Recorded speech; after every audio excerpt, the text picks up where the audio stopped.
नेपालको राजनीतिमा बेला बेला यस्ता पात्रहरू आउँछन् जसले पुरानो खेलका नियमहरू नै तहस नहस पारिदिन्छन्। त्यस्तै एउटा नाम हो बालेन शाह। र्याप ब्याटलको स्टेजबाट देशको एउटा शक्तिशाली पदसम्म पुग्ने यो यात्रा आखिर कस्तो थियो त? आउनुहोस् यो अनौठो कथालाई अलिक नजिकबाट हेरौँ। र्यापर, इन्जिनियर र अब एक राजनीतिज्ञ, यी तीनवटा सुन्दा फरक लाग्ने पहिचानको मिश्रणले बालेन शाहलाई यस्तो व्यक्तित्व दियो जुन नेपालको राजनीतिमा सायद पहिले कहिले देखिएको थिएन, र यही मिश्रण नै उनको शक्तिको सबैभन्दा ठूलो स्रोत बन्यो। तर यहाँ एउटा ठूलो प्रश्न उठ्छ। सङ्गीतको दुनियाँबाट आएको एक व्यक्ति कसरी यति छोटो समयमा राजनीतिको शिखरतिर लम्किन सफल भयो? यो कथा कुनै फिल्मको पटकथाभन्दा कम रोचक छैन साँच्चै।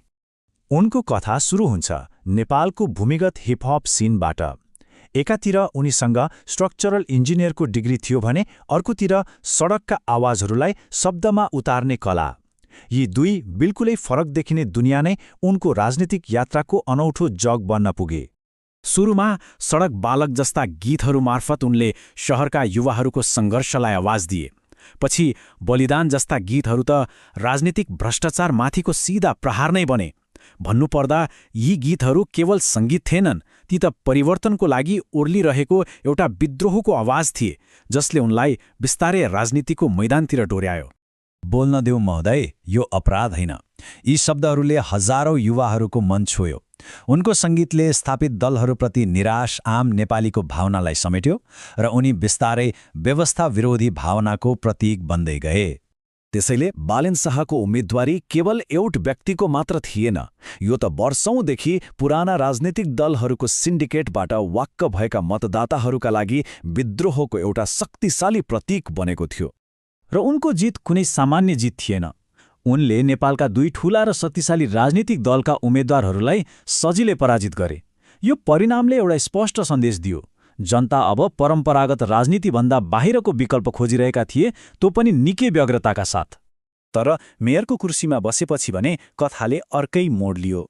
उनको कार्यकाल जति साहसी निर्णयहरूले भरिएको थियो, त्यति नै गहिरो विवादहरूले पनि। उनको नेतृत्वको दुई फरक पाटो यहीँबाट छर्लङ्ग देखिन थाल्छ। उनले काठमाडौँलाई सफा गर्ने महत्वाकांक्षी योजनाहरू अघि सारे, तर बाचा र वास्तविकता बीचको खाडल फोहोरको डङ्गुर जस्तै बढ्दै गयो। बन्चरे डाँडाका स्थानीयहरूसँग गरिएको सम्झौता कार्यान्वयन नहुँदा काठमाडौँको फोहोर व्यवस्थापन फेरि एकपटक ठप्प भयो, जसले उनको वाचामाथि नै गम्भीर प्रश्न उठायो। अवैध संरचनामा डोजर चलाउने उनको कदमले त उनलाई एक्सन हिरो नै बनायो। सामाजिक सञ्जालमा वाहवाहीको बाढी आयो, तर यो लोकप्रियताको पछाडि कानुनी प्रक्रियाको बेवास्ता र शक्तिको दुरुपयोगको आरोप पनि लाग्यो।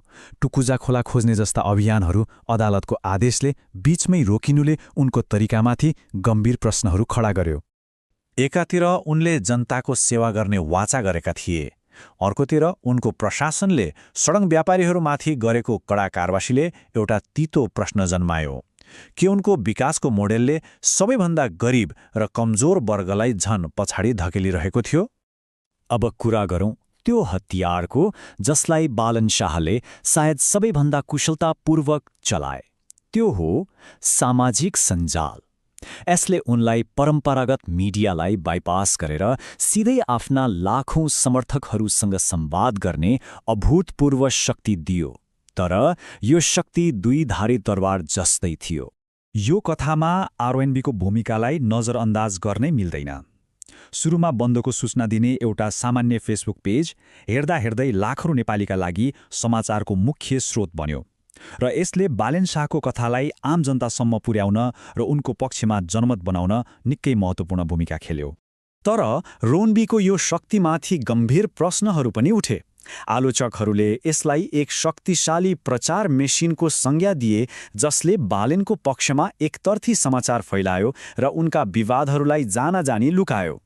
प्रश्न उठ्यो, के यो निष्पक्ष पत्रकारिता थियो वा केवल एक पिआर अभियान? सामाजिक सञ्जालको यो शक्ति बालेन शाहले आफै पनि निकै विवादास्पद रूपमा प्रयोग गरे। कहिले सिंहदरबारमा आगो लगाउने धम्की दिए, कहिले सङ्घीय सरकार र न्यायपालिकालाई नै गाली गरे। उनका यी उत्तेजक अभिव्यक्तिहरूले उनलाई समर्थकहरूमाझ लोकप्रिय त बनायो, तर एक जिम्मेवार नेताको छविमाथि भने गम्भीर प्रश्न खडा गर्यो। र अब मेयर पदबाट राजीनामा दिएर राष्ट्रिय स्वतन्त्र पार्टीबाट देशको नेतृत्व गर्ने उनको नयाँ अभियानले नेपालको राजनीतिमा अर्को ठूलो तरङ्ग ल्याएको छ। मेयर पदबाट राजीनामा दिएपछि उनले देशका लागि एउटा ठूलो भिजन अघि सारेका छन्। 12 लाख नयाँ रोजगारी, प्रति व्यक्ति आय दोब्बर र भ्रष्टाचारमा शून्य सहनशीलता।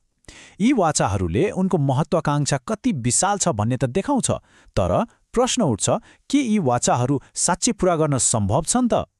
र अन्तमा हामी फेरि त्यही प्रश्नमा आइपुग्छौँ, आखिर बालेन शाह को हुन्?